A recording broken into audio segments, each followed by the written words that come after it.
आदाब दोस्तों, आप सभी का हमारे चैनल मुमरा टीवी पर स्वागत है।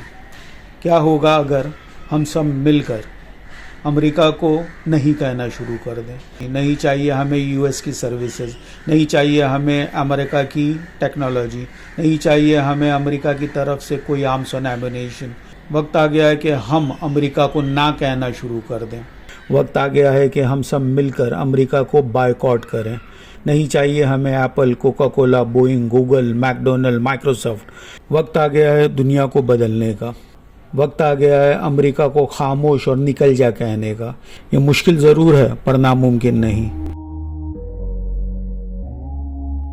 दूसरी आलमी जंग और सोवियत यूनियन के टूटने के बाद अमेरिका वाहिद सुपर पावर बन के उभरा, इस उम्मीद के साथ कि अब दुनिया में अमन होगा।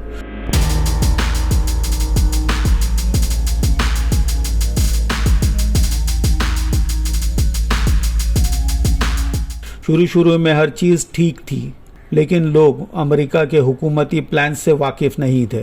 अमेरिका की एकतरफा और गंदी फॉरेन पॉलिसी, मिलिट्री मिसएडवेंचर्स, फिलिस्तीन के लगातार कब्जे पर खामोशी ने अमेरिका का पर्दा फाश कर दिया।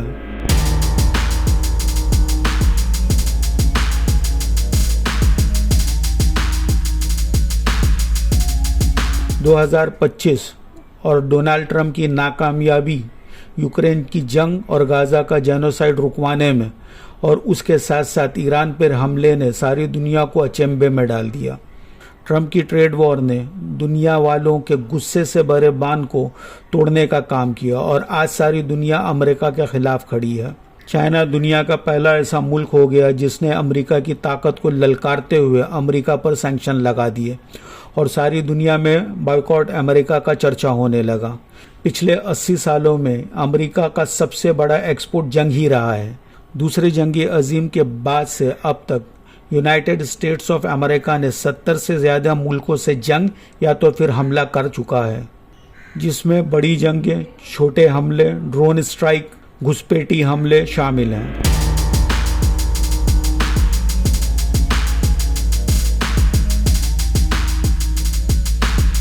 अमेरिका के सबसे बड़े एक्सपोर्ट हैं उसके हथियार, टेक्नोलॉजी और खाने की चीज़ें।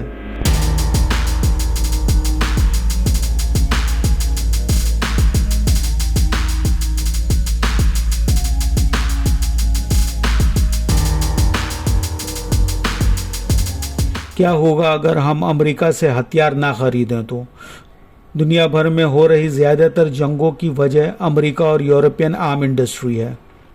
ये जंगें दहशत पैदा करती हैं और इनकी वजह से मुल्कों के बीच आर्म रेस शुरू हो जाती है।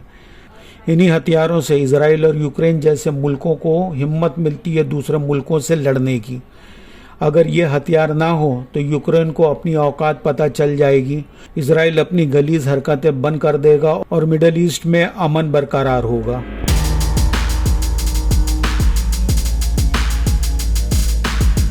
अमेरिका पर इसका क्या असर होगा? कई दशकों से अमेरिका दुनिया का सबसे बड़ा हथियार एक्सपोर्टर है। उसकी डिफेंस इंडस्ट्री काफ़ी बड़ी है। इससे 20 लाख लोगों का रोजगार जुड़ा हुआ है, जो हर साल अमेरिका की इकोनॉमी में खरबों डॉलर का इजाफा करते हैं। अगर इसका बायकॉट होगा तो अमेरिका के डिफेंस सेक्टर को बहुत बड़ा झटका लगेगा। लाखों नौकरियां जाएंगी, कई फैक्ट्रियां बंद हो जाएंगी और इसका असर वहां की जीडीपी पर भी देखने को मिलेगा।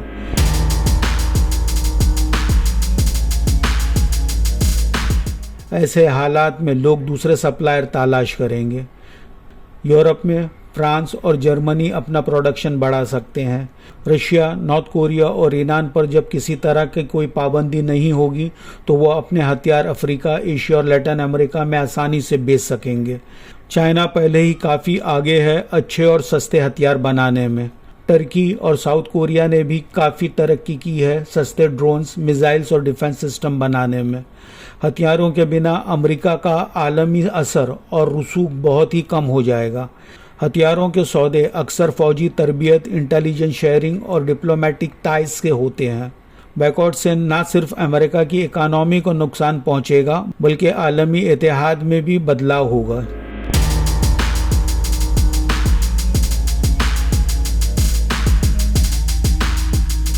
क्या होगा अगर अमेरिका से खाने की चीज़ें ना खरीदें? तो यूएस मकाई, सोयाबीन, गंदुम और गोश्त जैसी चीज़ों का दुनिया का सबसे बड़ा एक्सपोर्टर में से एक है। वो मुल्क जो अमेरिका फूड इंपोर्ट्स पर रिलाय करते हैं उन्हें फौरी तौर पर तकलीफ होगी। अगर दुनिया भर को कोई और ज़रिए से ये सब चीज़ें मिल जाती हैं तो ये तकलीफ आसानी से ख़त्म हो जाएगी। अमेरिका पर इसका क्या असर होगा? जहाँ तक खुद अमेरिका का ताल्लुक है, तकनीकी तौर पर अमेरिका खुद को घरेलू पैदावार से खाना खिला सकता है, लेकिन ग़िज़ाई डाइवर्सिटी काफ़ी कम हो जाएगी, चीज़ों की कीमतें बढ़ जाएंगी।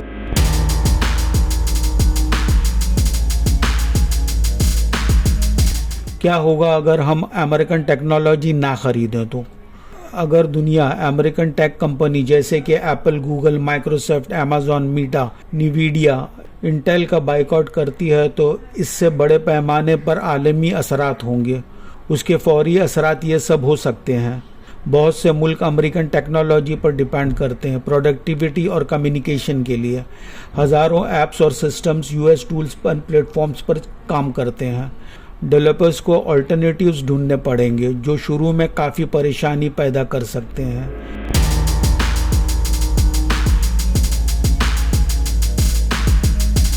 ऐसे में कौन से मुल्क हैं जो अमेरिका की जगह ले सकते हैं? चाइना की company Huawei, Alibaba Cloud, Tencent, Baidu, Xiaomi, SMIC, South Korea की Samsung, SK, Hynix, Naver, Germany, France और नॉर्वे की SAP, ASML, Ericsson, Nokia, Russia का Yandex search engine, Kaspersky cyber security.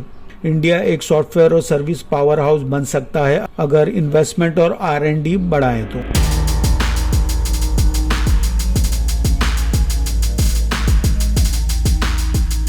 लंबी मुद्दत को देखा जाए तो टेक्नोलॉजी की तकसीम होना, दुनिया के मुख्तलिफ मुल्क अपने अपने टैक्स सिस्टम डेवलप करने लगेंगे। ओपन सोर्स टूल्स का बूम, लिनक्स, लिबर ऑफिस और गूगल, अमेज़ॉन, फेसबुक का डिसेंट्रलाइज अल्टरनेटिव ज़्यादा पॉपुलर हो जाएंगे। नए अलायंस कायम हो जाएंगे। ब्रिक्स टेक और वेस्टर्न टेक जैसे दो ब्लॉक बन सकते हैं।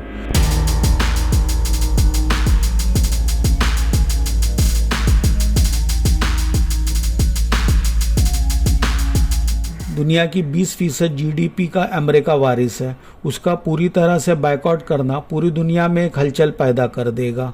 अमेरिका के साथ साथ सारी दुनिया के स्टॉक मार्केट गिर जाएंगे।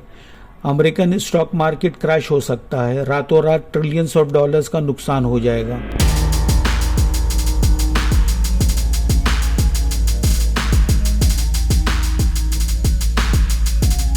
कुछ ही बरसों में दुनिया अलग लगने लगेगी। यूएस एक छोटी इकोनॉमी बन जाएगा। एक नया वर्ल्ड ऑर्डर कायम होगा। एक नई दुनिया जो मल्टीपोलर और खुद मुख्तार होगी। ये बायकॉट रीसेट का काम करेगा और सारी दुनिया मिलकर ये बता देगी कि अमेरिका के बिना भी दुनिया चल सकती है। और ये बता देगा कि किसी एक मुल्क को ज़्यादा ताकतवर नहीं बनाना चाहिए। जब बरसों बाद हम पीछे मुड़कर देखेंगे तो हमें वो दिन याद आएगा कि किस तरह हम लोगों ने अमेरिका की हठधर्मियों को बायकॉट किया था। हम याद करेंगे अपनी बहादुरी, अपनी तकलीफ़ें और अपना दोबारा अपने पैरों पर खड़ा होना, और हम बसा चुके होंगे एक बेहतर और अमन भरी दुनिया। आज के इस एपिसोड में बस इतना ही दोस्तों। याद रखें, हम उस वक्त तक अपनी आवाज़ें बुलंद करते रहेंगे जब तक हर कोई इसको अच्छे से सुन ना ले। आप लोगों से फिर मुलाकात होगी मुमरा टीवी की अगली एपिसोड में। अलविदा।